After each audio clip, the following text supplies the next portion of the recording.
നാളെ ഒരു പ്രതീക്ഷയുടെ ദിനമാണ് കേരളത്തെ സംബന്ധിച്ചിടത്തോളം. കേരളത്തിന്റെ സ്വപ്ന പദ്ധതിയായ വയനാട് തുരങ്കപാതയുടെ നിർമ്മാണോദ്ഘാടനം നാളെയാണ്. കോഴിക്കോട്ട് ആനക്കാപൊയിലിൽ നിന്ന് തുടങ്ങുന്ന തുരങ്കപാത അത് കള്ളാടി വഴിയാണ് വയനാട്ടിലെ മേപ്പാടിയിൽ എത്തിച്ചേരുക.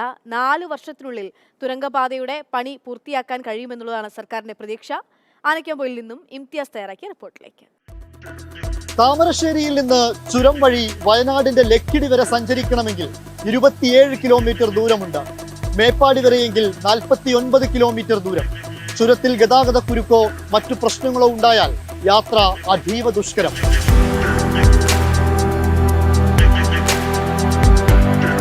തുരങ്കത്തിലേക്ക് എത്താനുള്ള റോഡ് ഇതുവഴിയാണ്.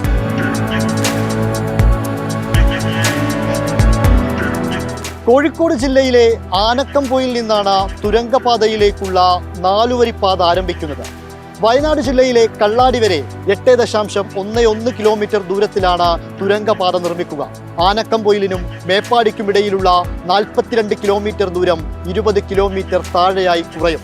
ടണൽ വെന്റിലേഷൻ, അഗ്നിശമന സേനാ സംവിധാനം, tunnel radio system, telephone system, ശബ്ദ സംവിധാനം, escape root lighting, traffic light, CCTV, emergency call system തുടങ്ങിയ സംവിധാനങ്ങളും തുരങ്കപാതയിലുണ്ടാകും.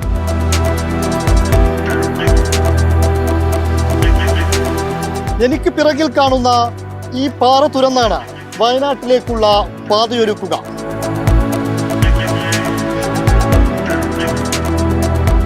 $2043.74 കോടിയാണ് തുരങ്കപാതയുടെ നിർമ്മാണത്തിനുള്ള ചെലവ്. 1341 കോടി രൂപ തുരങ്കപാത നിർമ്മാണത്തിനും 160 കോടി രൂപ അപ്രോച്ച് റോഡിനുമാണ് വകയിരുത്തിയത്. കേരളം അടിമുടി മാറുന്ന വികസന കുതിപ്പിലേക്കാണ് ഓരോ ചുവടുകളും.